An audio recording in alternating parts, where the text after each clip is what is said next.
Hello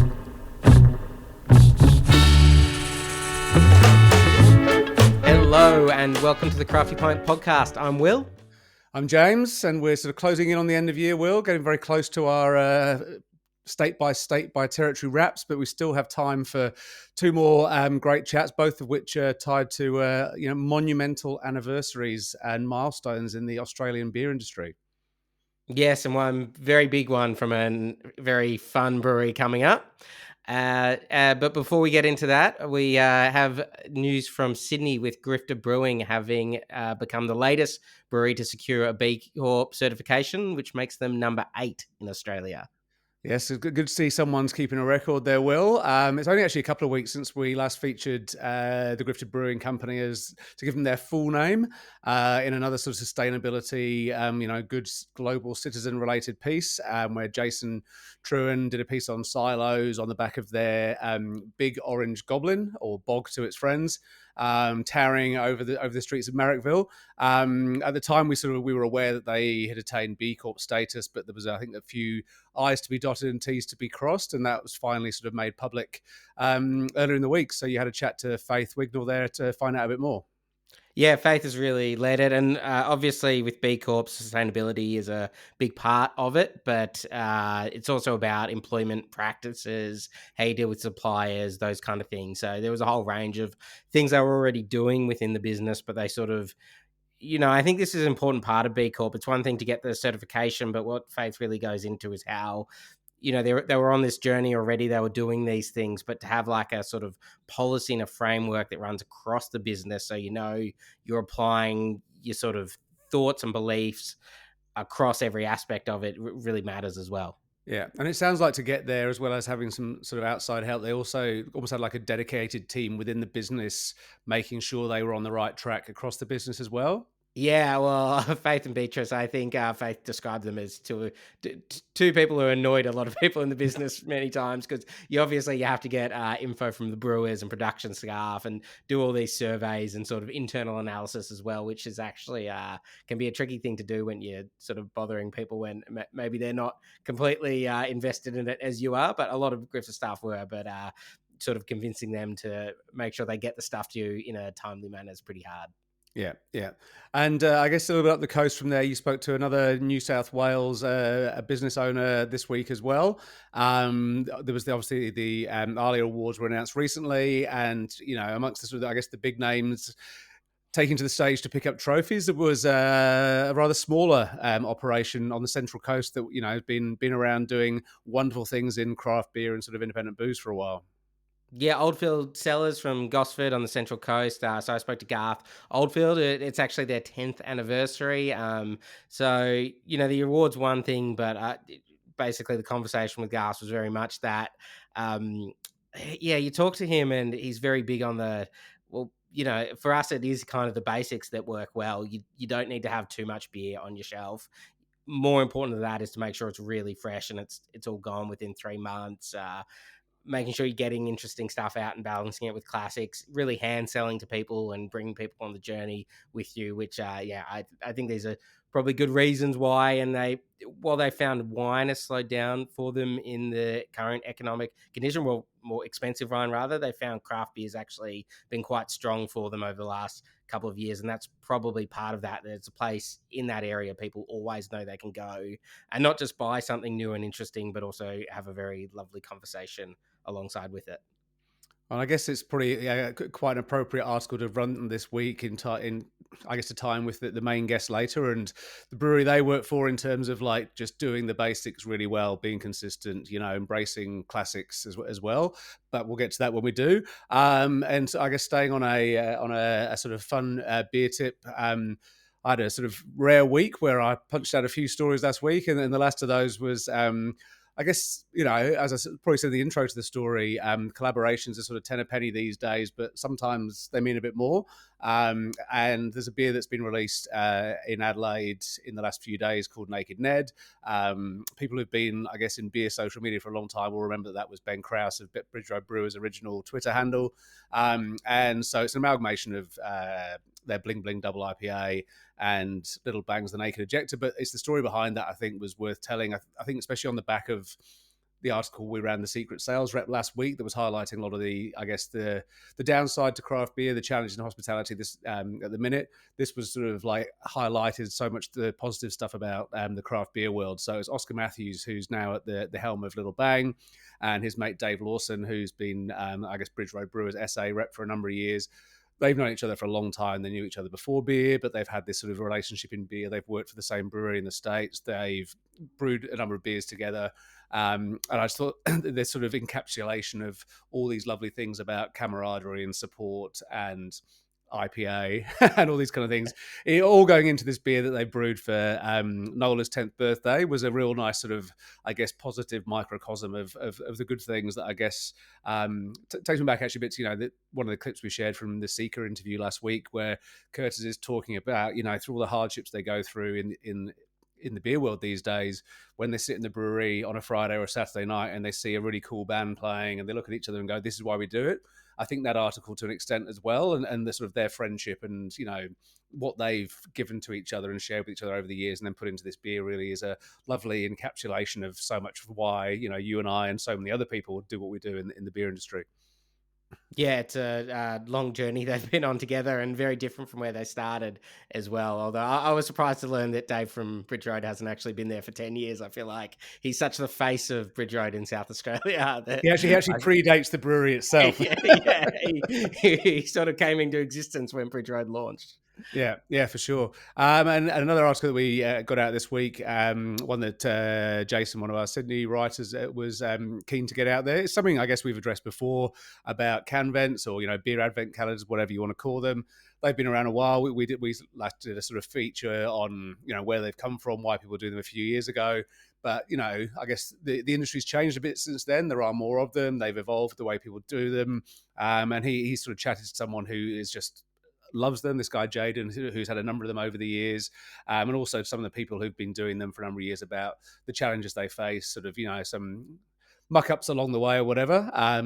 So I figured that was a nice thing to get out. What have we got now? By the time this goes out, we got just under 2 weeks before everyone starts cracking the first of their can vent beers. So we'll include links to that in the show notes as well. But I guess moving on from that, in 2 days from now, it's going to be the party to celebrate Moo Brew's 20th anniversary taking place at Mona in Hobart. And so we had a chat to their third head brewer in 20 years. Yes, Jack Viney, not the Melbourne Football Club player, but the most recent head brewer. It's a great chat with him. He really dives into, it's such a fascinating brewery that it has been around for so long, but has had so few head brewers. They're all still friends as well. They're all still living in the same area. And yeah, he goes into the history of the brewery as well, but also their approach, which I think, when I started getting interested in craft beer, they were a brewery you saw a lot more on the mainland. They've kind of their roots are a bit deeper now in Tasmania, but they're still making these incredibly classic and just like finessed beers. Like no one's ever going to, I think, be disappointed or buy a Moo beer, whether it's a limited release or one of their great cool range. Yeah, and it's kind of interesting as well when you think that the brewery was launched by David Walsh, the creator of Mona and all the festivals that come with it, and showcasing some of the wildest and I guess most transgressive art that it will have graced any mainstream museum in Australia, maybe elsewhere, and yet. And when they first came out, the beer bottles were very different. They feature iconic artwork on the labels, and for all that sort of wildness and madness around it, they have just ploughed this very, I guess, almost sane furrow. And like Jack says, they do have a limited release program. They were one of the first breweries over here to do a barrel-aged imperial stout. But essentially, their limited releases will be a hazy beer or a fruited sour. And now they've got Manky Sally's, which he talks about, their brew pub in Salamanca. That does allow more of that side of the personality to come out. And yet, it's almost like Moo Brew's this sort of sane through line through the wider business. But yeah, and it was just interesting to talk about. They're actually in the process of expanding. They're hoping to get more beers out onto the mainland again. Which, I guess at a time when, the industry has been either contracting or flatlining, there are stories like that out there. I've seen some stuff going on social this week. Jimmy and Jesse at Goodland, they're putting new tanks in. So, there is expansion taking place, in the industry, and, Moo Brew are part of that, even though they're, one of the larger independents out there. Yeah, and sort of the very much pioneers of the Tassie scene as well. When they started, there were very few around, and now it's a state where there's just so many tiny breweries as well, whereas they remain more so, even though they've got the brew pub with a sort of production mindset too. Yeah, for sure. So we'll have the chat with Jack is coming up after the break, and look forward to that. In the middle of the chat, we'll also have the latest winner in our Bluestone Yeast Brewery of the Month campaign. If you'd like to nominate your favourite brewery, please do so at craftypint.com/bluestone. And as ever, after last week's winner, Jeff from Cypher Brewing, in our Have You Done a Rallings celebration of the country's good beer citizens, please do keep those nominations coming at craftypint.com/rallings. And so before we get to the main chat, Will, actually your last one before we get to the end of year stuff, because you're off on holiday next week. So let's sign off with aplomb. Yes, yeah, I can't wait. I've very much enjoying the holiday, and I've got some very good friends getting married as well. They don't listen to the podcast though, so I won't shout them out. But if you listen to the podcast and if you love it, and if you want to let other people know about it, maybe these friends will change their mind and play it down their aisle while they're getting married. Just make sure you like, subscribe, leave us a review, because it helps other people discover the podcast. So cheers. Cheers. If you're looking for precise and portable CO2 measurement, look no further than the Halfmans GMT 2.0 digital CO2 meter, brought to you by Pentair Australia. As all brewers know, dissolved carbon dioxide can be a significant factor in the quality and taste of your final product. The Halfmans GMT 2.0 digital CO2 meter provides craft brewers with a compact and portable solution to measure CO2 on the go, allowing for quality checks across the entire production line. Handheld, cordless, and rechargeable, the device gives you precision CO2 measurement as and when you need it, saving time and money and allowing you to brew the highest quality beer. And even better, right now Pentair is offering small breweries the opportunity to pair your new CO2 meter with a Halfmans Oxy2Go dissolved oxygen meter for a 10% discount on the total price. Or combine it with an ISD 2.0 in-pack sampling device for a 5% discount. Call the Pentair Food and Beverage Solutions team today on 1-800-813-927 or email anz.sales@pentair.com to arrange a demonstration. This offer is available to breweries with capacity of less than 50,000 hectolitres per annum. Attention brewers, entries for the Royal Queensland Beer Awards, supported by King Street and the Star Brisbane, are now open. These prestigious awards recognise and celebrate the best beers in Australia. For brewers, it's an amazing opportunity to see where your beers stack up against your peers, with helpful feedback provided by expert judges on every beer you enter. And if your beer is selected as the grand champion, you'll win a $5,000 Lion bursary aimed at furthering your own knowledge and advancing the Australian beer industry. All entrants also get the chance to network and mingle with fellow brewers and industry leaders at the awards presentation, an evening you won't want to miss. So what are you waiting for? Enter the Royal Queensland Beer Awards today at rqa.com.au, that's rqa.com.au, submit 9 beers and get 10% off all additional entries.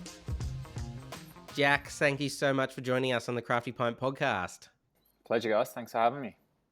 No problem. So, big reason for having you on. There's 1,000 reasons we could have you on, but we're at 20 years of Moo Brew at the moment. What do the celebrations sort of look like?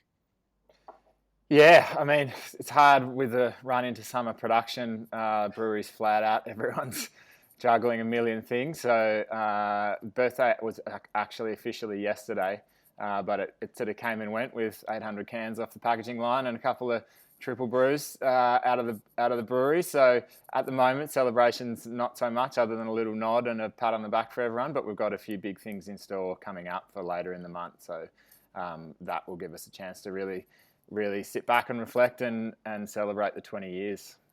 Yeah, well, I think a couple of days from when this show is going out will be the main party. You can tell us what's been planned there. I guess, something happening at Mona, I believe. Correct, yeah. So Saturday the 22nd, which is not this weekend, but next weekend, we're celebrating the 20 years on site out at Mona. So for listeners, viewers that aren't aware, Mona was our original birthplace from the brewery. We're owned by David Walsh, who started Mona, and that's where the brewery was originally. So it's a bit of a home for us, even though the production facility is no longer there. We moved about nearly 15 years ago now out to where we are, just 10, 15 minutes up the road. But it's nice to be able to come back to site where it all began. And obviously we've got very strong connections there and all the staff, not just across Muruburu, but also the Mona greater organisation. So it gives us a chance to celebrate with them. And also it's a pretty magic spot to throw a birthday party. And there's some birthday beers as well, is that right? I believe you've even got back together with, your two predecessors in the role to create one of them. Yeah, so I mean, we obviously wanted to do something a little different, whether it's different from a beer perspective or just something that isn't out in trade at the moment. So we've sort of taken one leaf from each side of that. So we've re-released Single Hop, which was a beer that Dave McGill, the head brewer before me, released when we first commissioned our canning machine. It was the first beer that we did in can format for a number of years, nearly two and a bit years, I think, before we brought all our core range beers out in can. That was a long time ago, sort of before craft beer was really every day in cans and bottles were more a thing. We still have our bottling line and still do our core range beers in stubbies as well. But so we're leaning into the can re-release of Single Hop, which is obviously a single hop beer, all Tasmanian malt and hops. So Enigma is the Tassie hop from Hop Products Australia, and Tasmanian Pilsner malt. And then we've got a Belgian Golden Strong Ale coming out in a bottle. So that's a nice 9%er, still easy drinking golden ale, classic Belgian style beer. And that's a bit of a nod to David Walsh, our owner, who's a massive Belgian beer fan, and also a bit of a nod to a sort of R&D process at the little brew pub that we have in Salamanca called Manky Sully's. That's a beer that was born out of there, and we brewed it a bunch of times, and it always goes really well on tap. So it sort of has a few nice connections there between a beer that's suited well for bottle consumption, given 9% on our bottles are 330 mils, and then also a few different nods, one to David and one to the R&D little brewery we have at Manky Sully's. So nice to get some either different or new beers out for the birthday release. We're throwing essentially a little mini music festival on the lawns at Mona from the main stage. We've got a bunch of Tassie bands playing. The Heavy Metal Kitchen and the Mona chefs are going to throw some food on, special food on for us, and we're just activating that space for the day. So a bunch of other entertainment, a few little games and giveaways and stuff, but essentially just an excuse to get as many people as we can together that's had a connection with the brand out and about for a bunch of beers and some music for the day. So it should be fun. We're throwing an after party at the brew pub, obviously later, for either those who are keen to kick on or the people that couldn't make it. So I think it'll be a pretty fun day and evening. Yeah, and what's the vibe so within the business upon reaching it's a pretty major milestone? There's not too many independent breweries have made it to 20 years, certainly still independent, and there's not many breweries like Muruburu within sort of the wider Mona, and there's the winery stuff as well, within the wider business. So what's the feeling? Yeah, look, I mean, 20 years is a big achievement, I think, for any business, let alone a brewery. So the business has changed a lot since we started, but I think in general, when you reflect back and you look at what 20 years of history brings to the table, there's a lot that's happened over those years. The brand's developed and moved in its sort of from its original inception concepts to where we are now. But obviously the craft beer industry 20 years ago was a totally different scene. So it's sort of a bit of both. It's a bit of a reflection looking back on where we've come as a brand and a business, but also how far the craft beer scene has come. Obviously there's been some peaks and troughs in that, more recently some troughs, but that's part of time and history within a business or within a sector. So there's a lot to look back on, and that from Moobrew actually predates Mona from a museum perspective. So we're pretty old even within the greater organisation. Obviously, Marilla Winery and the site of Mona and the winery where operations are now predates Moobrew by a long way. But in the greater organisation perspective, we've got some pretty long heritage there too. So I think it's important not just for the direct Moobrew staff to be able to celebrate it, but also celebrate it from the greater organisation and everyone else that has connections with the brand or has had an involvement over the years, because it obviously we're removed from the main Marilla Mona site now, but we work a lot very closely with people that are still within that greater organisation. So there's a lot of ties within the greater Mona world, that's for sure. And, a big part of that is 20 years, 3 head brewers. So starting with OJ and then Dave and now you. Like, do you have any reason why that's like that? I mean, there's, it's you've got to be on your own there to be have a history like that, particularly when you're all still hanging out with each other as well and all in Hobart. Yeah, no one's killed anyone yet. I think, I think from the early days, if you look back at what the beer scene was in Tasmania when OJ and David Walsh started Moobrew, there's probably a good chunk of time there where there wasn't the opportunity to move around or go and do something different. So I guess from the early days, it was always a project that OJ was, going to start and see through for an extended period of time. So they probably choose up a good whack of the first few years there. I think in general in Tasmania, up until recently, there hasn't been a huge scope for other roles. We're obviously Tasmania's oldest and largest independent craft brewery. So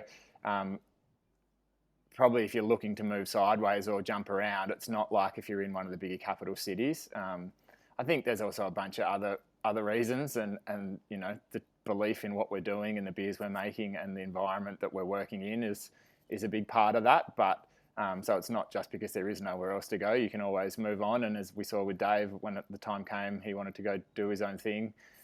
Same with OJ, when the time came, he was ready for a change and he went and tackled hops from a different perspective. So look, I don't know. It's hard to say why it's only been 3 in an extended period, but I think it's a testament to the brand and the beers we're making and the way we operate that people still either want to stay for an extended period of time. It's not just head brewers. We've got people in the production team that have been here for a really, really long time, and I've had staff members be here for 10 years plus, go into another career, and they still come back and help out and do some brew shifts and things when they can, because they are invested and they feel like it's been a part of their working life and they care about the brand. So that's probably another part of it. But obviously being Tasmania and being small, and Dave, OJ and I are all in Hobart, we do catch up regularly, whether it's beer industry events or just for a beer, or when it's hop sales or whatnot. So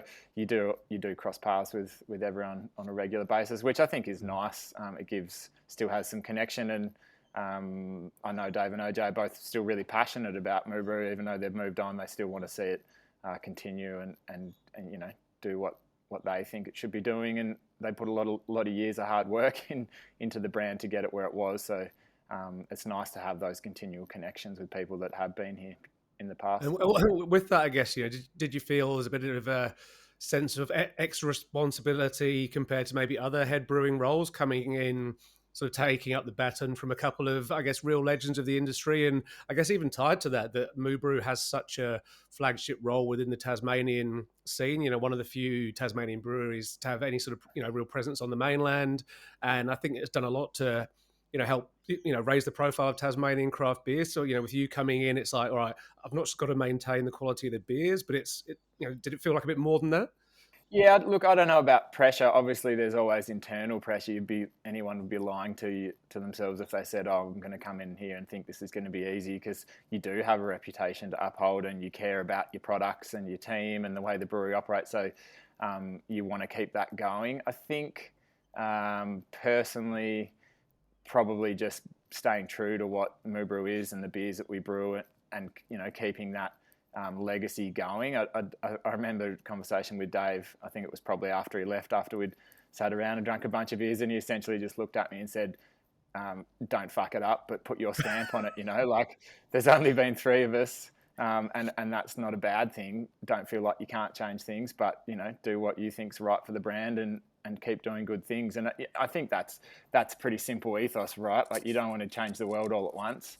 And we definitely put pressure on ourselves every week to be churning out quality, reliable, consistent beers. But I think when there's a brewery with core range that has a very long lineage of what people are expecting, you don't have to reinvent the wheel to keep making good beers.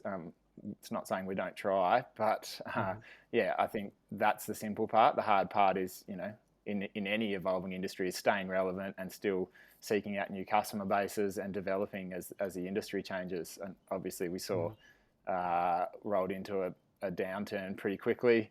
Not long after, it's been 5 years nearly since I took the reins, but I'd been at the brewery for 5 years before that, before taking over. So I guess from that perspective, it wasn't like walking into a new workspace. It felt very familiar to me, and the team was very familiar to me. But yeah, it's again coming into COVID times and the industry booms and now industry busts. It's been a challenging ride, that's for sure.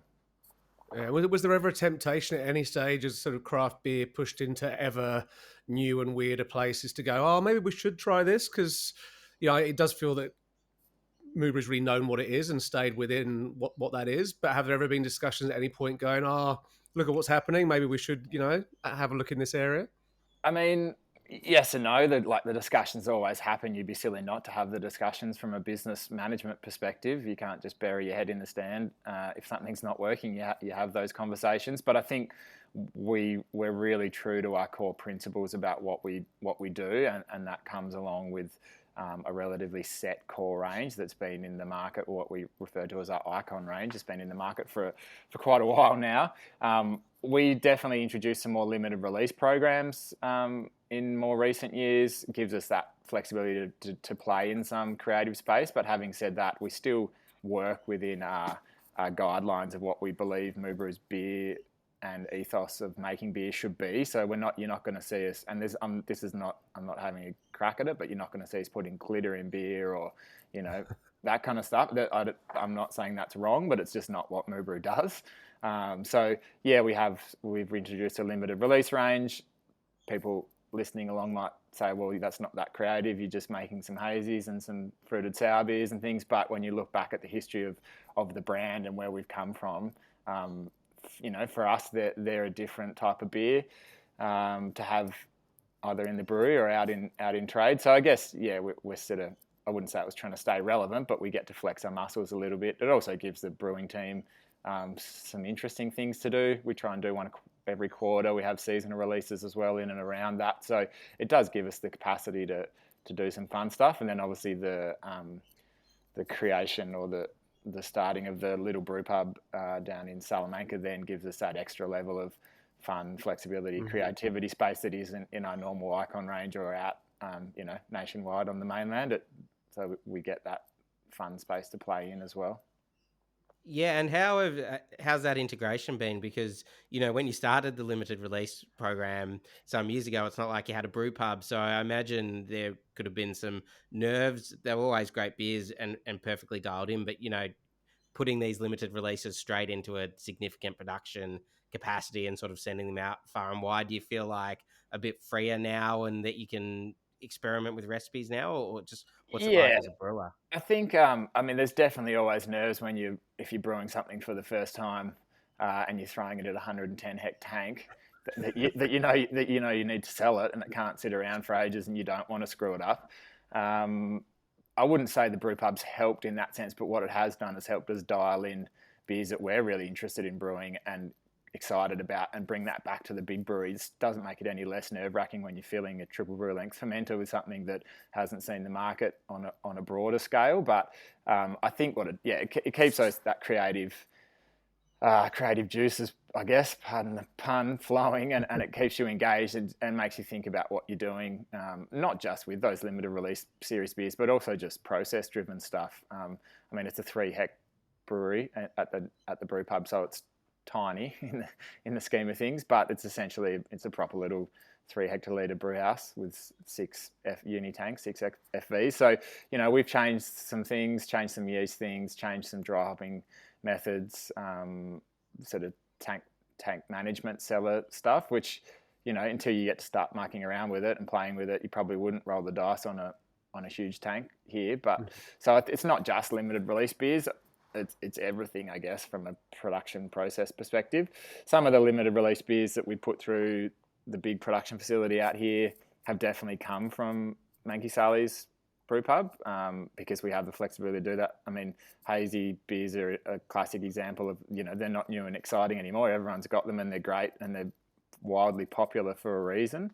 But there's something that we didn't have in our Icon range beers. Yeah. So, hazy beers are a great example of, something that we didn't have in our Icon range. And it wasn't something we were looking to do as a year-round beer, but obviously as brewers and drinkers, we were loving being able to experiment with different hops and really leaning into those hop characters and different aromatic and flavour profiles. And the brew pub really gave us that opportunity to really dial those in. And we've almost always got a permanent hazy tap, whether it's a pale or an IPA on down there, and they fly as you would expect in the current beer drinking climate. So to be able to bring the things we've practiced and learnt down there and bring them into the big brewery when we've done limited releases is definitely a luxury and takes the pressure off a little bit. And where did the I guess the ideas, the impetus for the limited releases come from? You mentioned the Belgian Strong Golden Ale as a bit of a sort of, like a nod to David Walsh as a style that he really likes. Is it all coming from the brewing team, or can the wider, is anything tied to the festival? Might David still come in and go, I'd like to make one of these? Like, how does it work? David definitely doesn't come in and tell us which beers he wants us to make. But yeah, I mean, production team foremost, we want our team to be excited and engaged in the beers that we're brewing, because it is the fun part. Making the same beers 5 days a week on morning and evening shifts is repetitive. I mean, anyone that's works in a manufacturing environment understands that it's not that glamorous. Like I'm sitting here in high-vis and it's middle of November and I've got a beanie on because it's freezing in the brewery today. So it's not all as cracked up to be. So these limited release opportunities give us that chance to get the production team and the brewing team excited about what we're doing. So it's definitely a bit of that. And then obviously you need to sit down with the marketing and the sales team and work out what's going to sell, because what we're excited to brew and what we want to drink might not always line up with the time of year or the product that they want to go to market with. Something like the Belgian Golden Strong Ale is definitely had some more robust conversations around its sellability and how much we needed to brew, versus if we came and said we want to do a hazy pale, that's a pretty easy one to tick off the list straight away. But I think it's a balance for us, doing some stuff that we know we can sell and that drinks well in the right environment, whether that's a fruited sour coming into summer or something different at the end of in spring versus or autumn, or versus something like this Belgian Golden that, it's a bit niche and we brewed a little bit less of it, but we put it in a bottle and it's a premium product, and it has a nice backstory and makes sense for the 20th year. So it's, from our perspective, it's an input on all sides. And Jack, looking to next year and 21 and beyond, I'm sure you'll have a wonderful 21st party, but what else do you have in store for the near future? Yeah, look, 20 years is a big one, but we're not hung up on year by year legacy. It's more just focusing on what we can do to keep relevant and keep viable in the current industry. So we've got a few things in the pipeline. We've recently, in the last couple of months, we've rolled out a new distribution model on the eastern seaboard. We've been on the mainland. Obviously, a large percentage of our volume is Tasmania, given we started here and this is where we set our roots, but we have been on the mainland for a while in different forms with sales reps in all the major states, cities, back to smaller distribution models. We've just taken on a new partner in St. Wine, so they've taken on us as their sole beer brand. They've also got Willie Smith's as a sole cider brand, so a nice little Tasmanian spearhead offering from those guys, and they're nationwide. So excited to see what that brings. We're pretty excited about that from a brand fit perspective. They're a great bunch of crew, and they really understand our brand and where we're coming from in our beers, and it's a nice addition to their portfolio, particularly given they're predominantly a wine, have been in the past predominantly a wine distributor. So scaling up production to meet their needs is definitely on the cards, which is already happening. So that's great. We're pretty excited about that. It means that the upside of that for drinkers is that our beers will again be more readily available like they have been in the past up the eastern seaboard to start with. We're sort of phasing that rollout first before we duck into Western Australia and South Australia, just from a management perspective and keeping tabs on volume and what we can deliver on. The worst thing you can do is promise the world and not deliver on it. So already hearing some feedback from New South Wales and Queensland for people that have drunk our beers before and we're having a hard time finding. We're excited that we're back.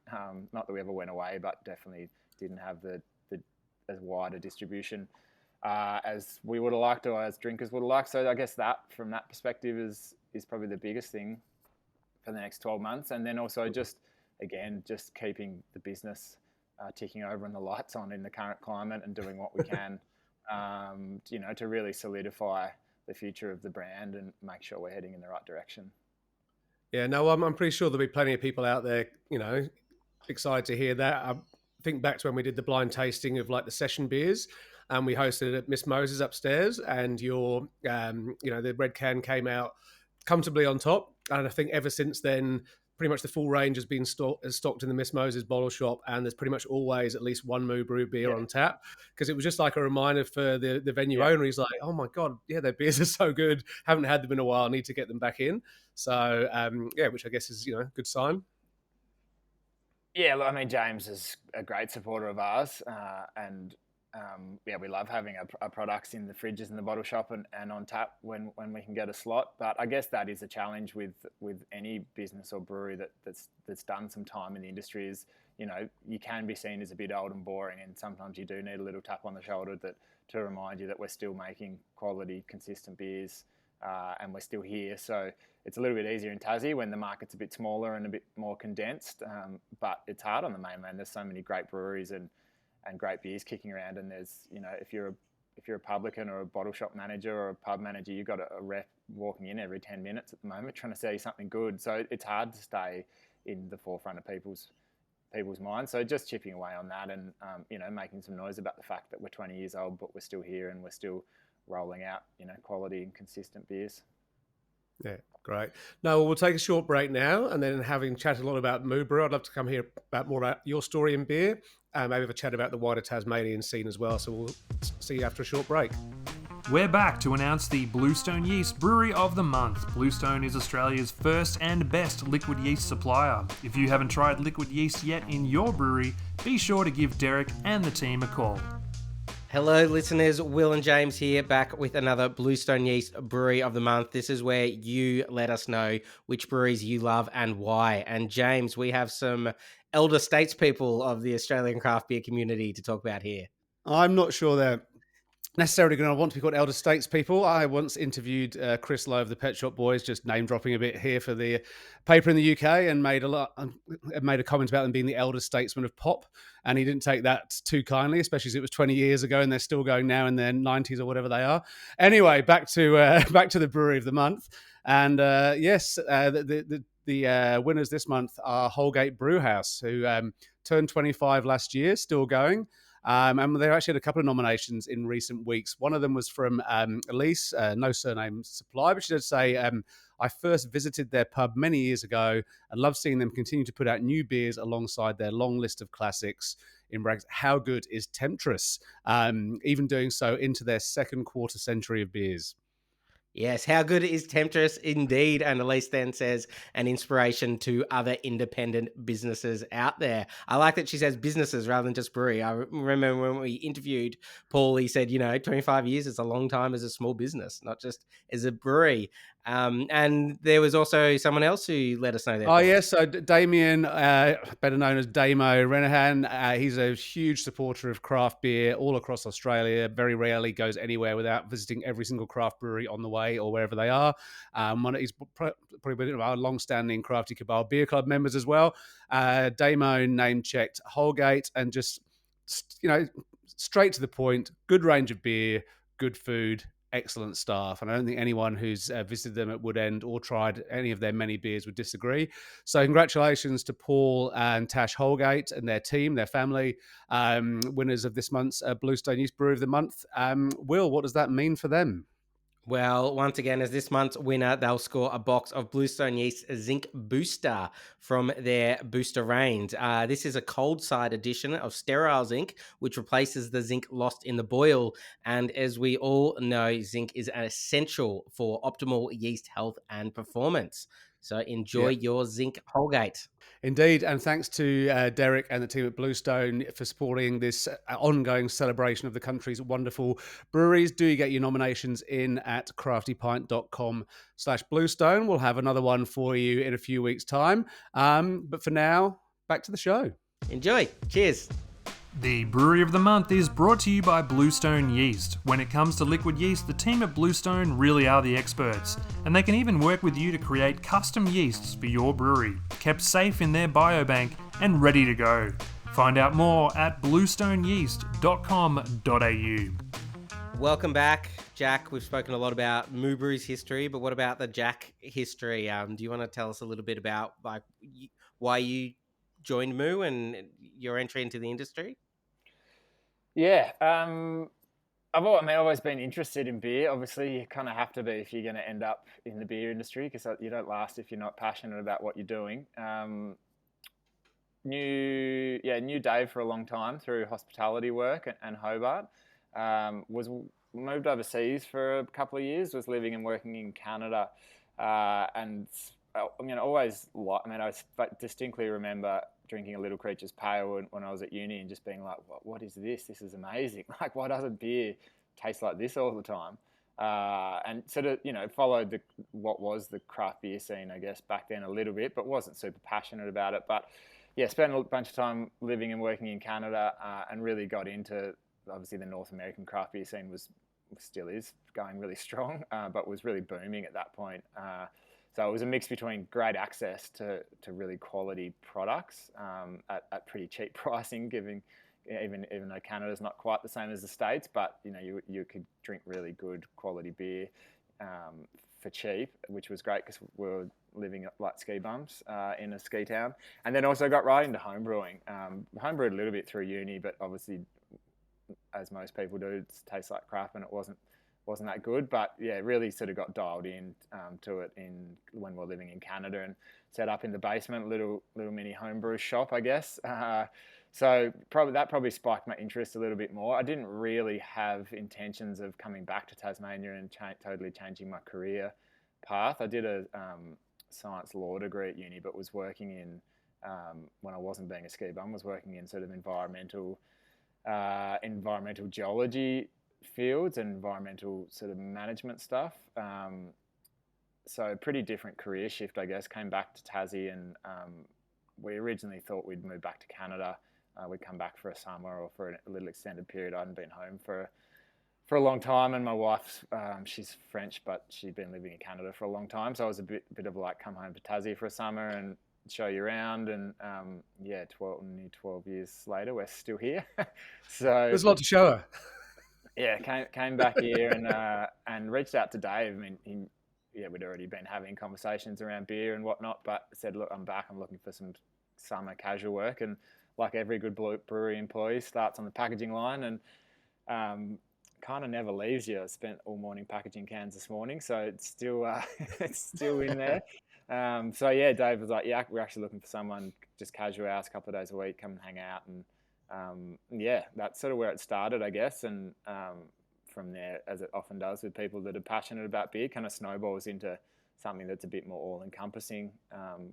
Was lucky enough at the time, I guess, within Moo Brew to get some experience in all different aspects of the business coming up. So, on the packaging floor in the cellar, I even did some time in the sort of operations logistics side of the business, filling some holes when people were away on long leave. And just really got sort of understand the business of beer, not just making beer.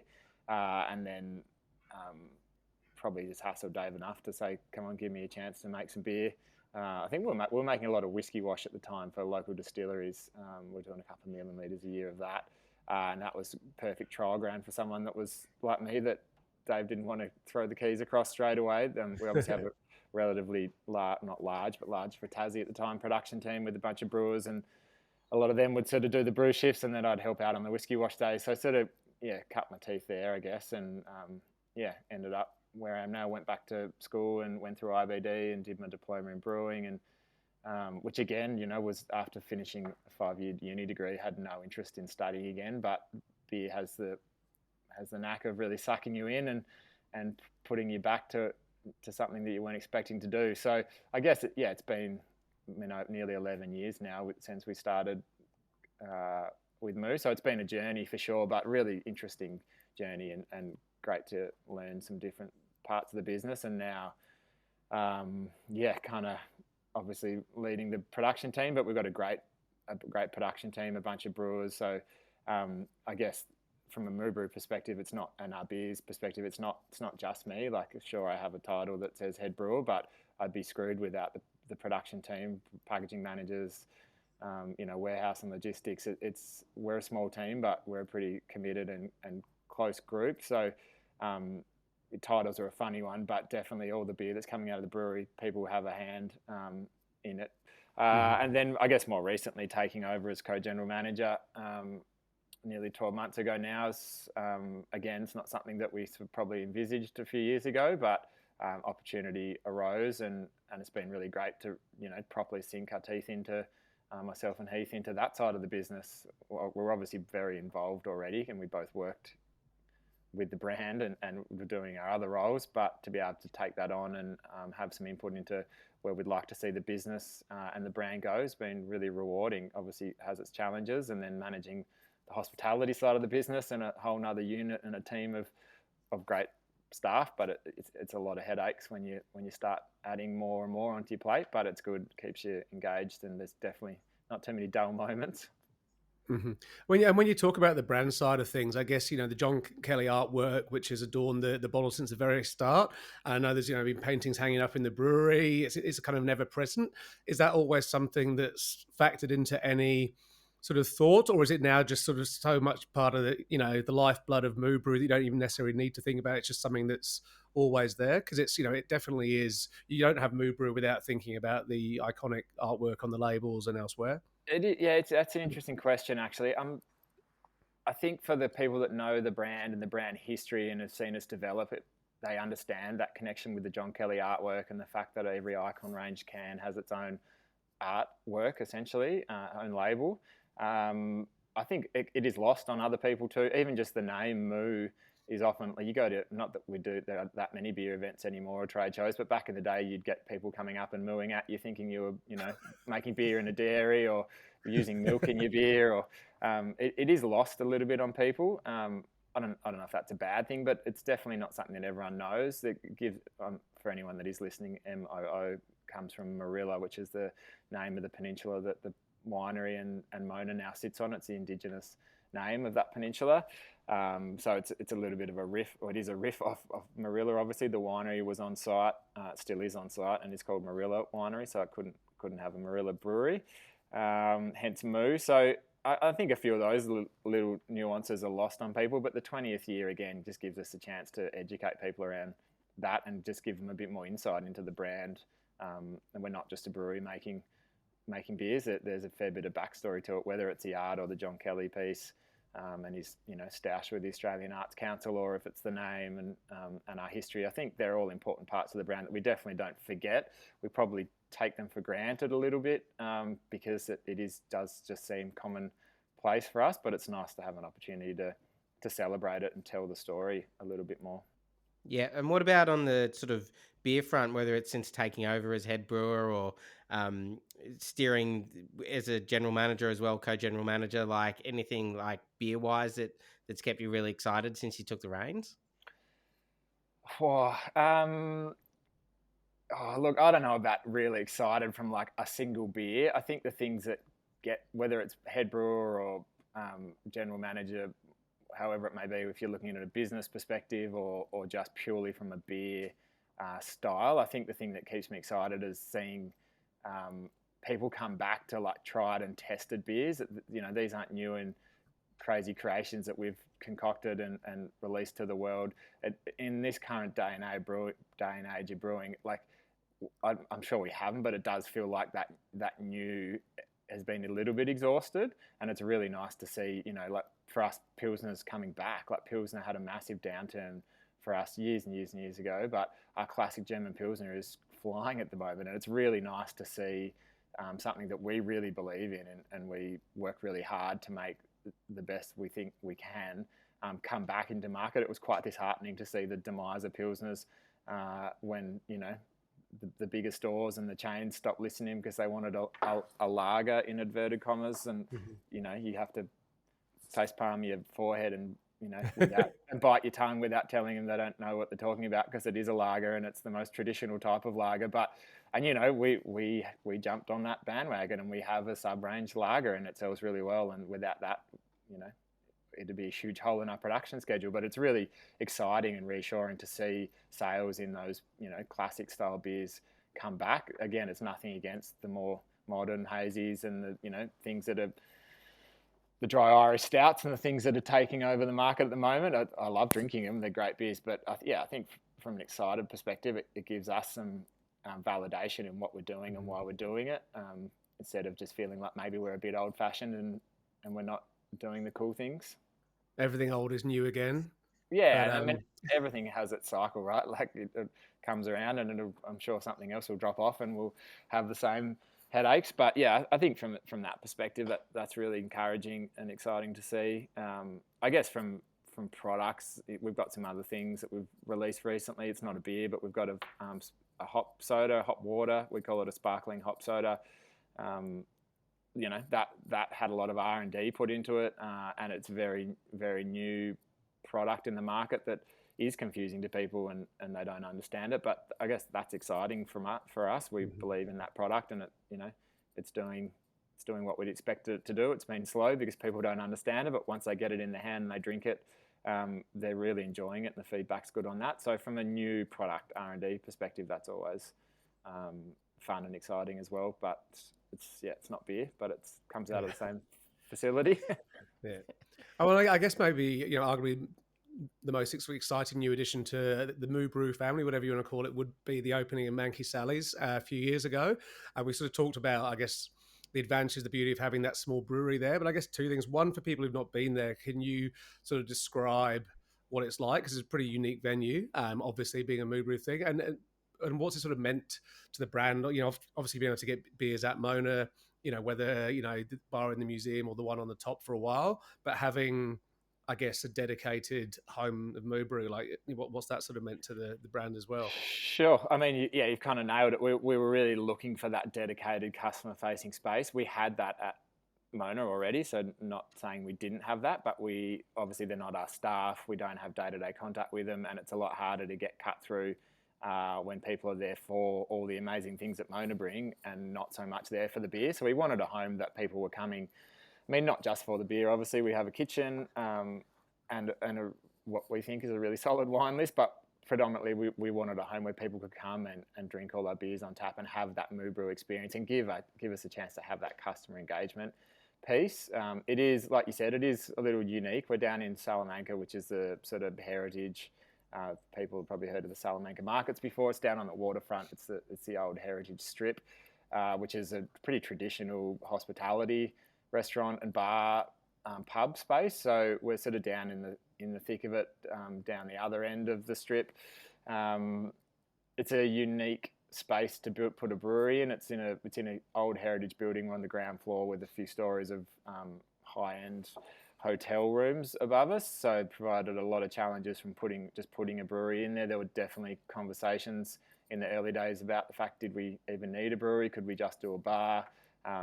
Obviously, I was pretty bullish on the fact that we needed a little brewery, because I think other than selfish production team reasons for giving everyone a chance to go and make some fun beers, I think it really helps that brand connection in what we're actually doing. It's also a bit of a full circle. We started at Marilla with a small brewery, which was originally intended to make beer for the museum and the events and do some creative things, and now we've sort of come full circle. We've scaled up, built a production facility, and then we've sort of come back to having a little R&D test kit and having that ability to connect with consumers directly. So, yeah, that was the main reason for that. The venue itself is quirky, like all things in the Monaverse, anything that's owned by David. It's not a bog standard run-of-the-mill tap house or microbrewery. I guess the brief, which was, we weren't involved from a business perspective then, but the brief to the designers then was to make it unique and interesting and warm and enjoyable, and not just a place for, like the three of us can walk into a tap room or a brewery and sit on a bunch of pallets and drink a bunch of pints, and it's great. We have the best time, but it's not for everyone. So sort of to get a space that probably broke the mold a little bit for what a brew pub or a tap room would look like and feel. So, I mean, it's a small space, but there's a lot of soft furnishings, a bunch of quirky artwork. We have a really interesting curved wall and ceiling at the back with a bunch of our glass made out of our glass bottles. So there's a lot of the brand connection nods to Moobrew and the history of the brand. And then we've got a cracking little kitchen. So really good team in the kitchen, and really emphasis on food as well. So not just the beer. Obviously, we'll always champion the beer, but we're really proud of the work the guys are doing in the kitchen as well. So it is an experience for everyone. If you want to come in and you've got one person in your crew that's a mad beer fan, they can come in and have a good time, but you can also have a good night out or a lunch with people that might not necessarily have walked into that space. So it gives us an opportunity to talk to people that aren't just seeking us out for the pure Moobrew connection.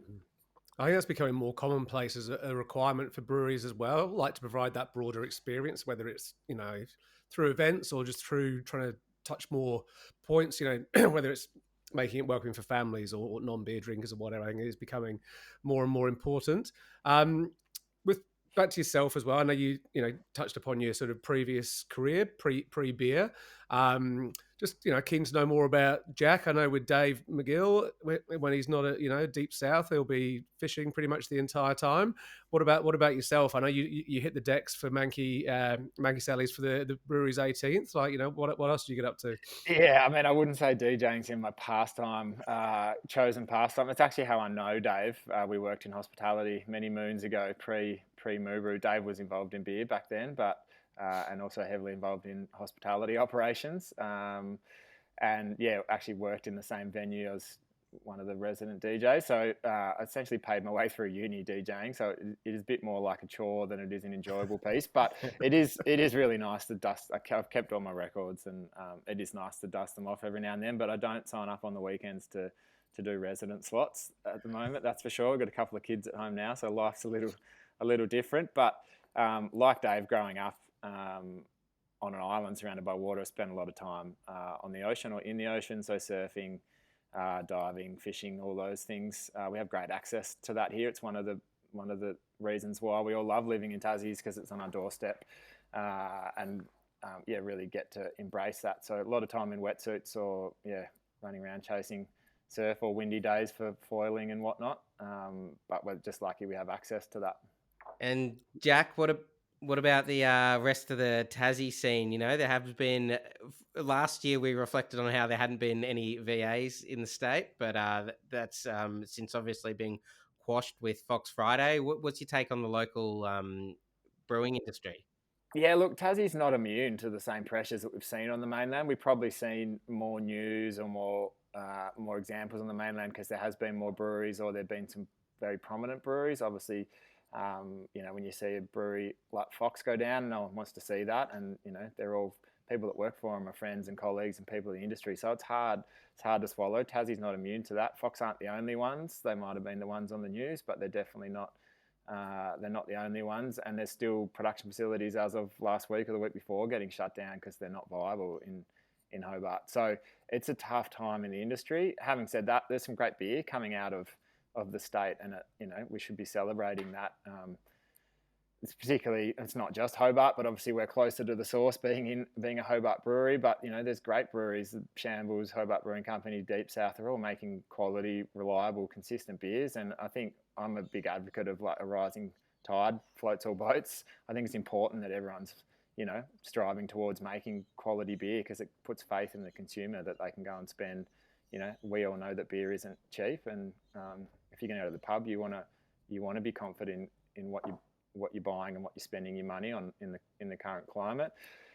And we just got a really interesting mix of, some of those brews I mentioned. We're all fighting for, shelf space and tap points, but then there's some smaller brews doing really unique stuff. You've got your Will from Van Diemen's, or some of the smaller, regional breweries in country towns that have got a cellar door open on a weekend and just supply the local pub. So I think we're lucky in that sense that we've got a huge amount of breweries, but there is a decent cross-section of what those businesses are looking for, and people are managing to find their little slice of the pie and make it viable, which is a lot harder when you're in a huge capital city and you're all functioning like a production brewery trying to sell your kegs into the same pubs. So I think Tasmanians are very aware and proud of their local businesses and their local produce and products, not just beer, but a lot of other great food and bev products come out of the state, and they're big supporters of that, and they've got a strong sense of place, which is important. So they know the local breweries, and they know the brands and who owns them, and that's not always the case when you're lost in the riffraff. But I think from a Tasmania perspective, it's a really strong point that we have. So there is good support for those local homegrown businesses that are owned by Tasmanians, which is, we're lucky. You don't get that every day. I think the challenge we have, and it's not just Tassie, you see it nationwide, is that, and I had a quick flick through your article the other day from your sales rep about the state of the beer sales industry, which is like, I totally agree with all those pointers, and we're seeing it in Tassie and on the mainland, but like the whole beer industry is upside down, like craft beer is the cheapest it's ever been. Beer is the most expensive it's ever been to buy.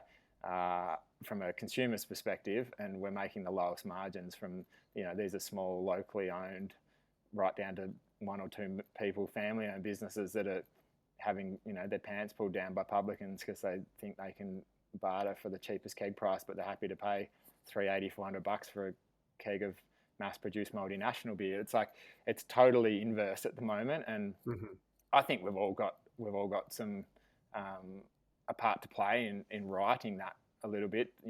It's hard because we're all competing for taps, but we're also chopping each other's knees off and going in, and like, people talk about a race to the bottom, but we're at the bottom. Like, the race has happened, and we're at rock bottom, and it's hard to keep chipping along with those kind of margins. So the 2+1s or the 1+1 keg deals, they might be great for a brewery to get a tap for a month, but I think everyone needs to take a step back and have a look at what actually that means to the industry, and there's no longevity in that. Like, you might shift some volume, and you might make some money elsewhere out of your tap room or something. But from a industry perspective, what does that say about the product? That would, we need to place some value and some, just some quality and commitment value back into what we're doing, because it's been eroded. And it's not saying that people don't think your beer is good, but it was really poignant to read that article recently that you released about that from a sales rep perspective, because we see it. I mean, obviously I'm involved a lot in that business side of things, so I see it on a daily basis, but it's disheartening when everyone's getting screwed down, and then while people are coming in and wheeling and dealing and just chewing the margin out of your deals. I mean, we're not huge by any stretch of the imagination, but I know but we're large enough, and I know what our margins look like and what our cost of goods are, and there's definitely smaller breweries that are making less on their kegs, and everyone's going in, and prices are getting lower and lower. So I just don't see that being sustainable long term for the industry, not whether or not the brands can prop it up or the businesses can prop it up. But I think we've all got some work to do on that front, and it's not just from a brewery to publican or wholesale customer perspective. It's also instilling that awareness back in the consumers, because at the end of the day, the consumers have the choice, and if they understand that, I think, and we start to build that back again, I think we'll probably see a bit of a shift in drinking habits and volumes. I think so. I think the fact that conversation is happening, and hopefully that article does help get the conversation going a bit wider, and maybe getting a few people to think, oh, hang on, maybe I do need to think a bit more broadly and a bit more holistically about the industry that I'm technically part of. Maybe I can help it be more sustainable, help it have more legs rather than looking at the short-term gains or whatever. But that's great. I really appreciate your time, Jack. Really great chat. Look forward to catching up with you in person again soon, and best of luck with the celebrations this Saturday. Yeah, pleasure. Thanks for having us. Hopefully see you guys in Tassie soon for a beer. The Crafty Pints Pint of Origin Festival will be back in May 2026. Our Choose Your Own Adventure Beer Festival brings together thousands of beer lovers, hundreds of breweries, loads of Melbourne's best venues, and beers from all over the world. It's a real one-of-a-kind experience and hugely anticipated every year. Even better, it offers a massive platform for brands to connect with their customers in a meaningful way.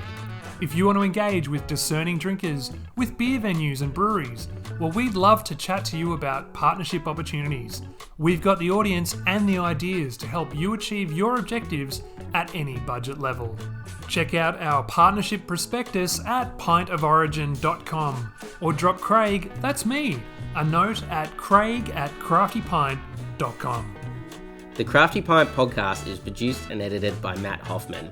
You can get all your beer-related news and reviews on the Crafty Pint website, craftypint.com, and can stay up to date on future podcast episodes via our socials. We wouldn't be able to produce the podcast or the website, events or festivals we run without the support of the beer industry, whether that's suppliers, bars, breweries or bottle shops. If you'd like to support the show or partner with the Crafty Pint in other ways, please reach out to Craig via the details in the show notes. And if you're a beer lover who'd like to support what we do, you can join our exclusive club for beer lovers, the Crafty Cabal. Visit craftykabal.com for more. And until next time, drink good beer.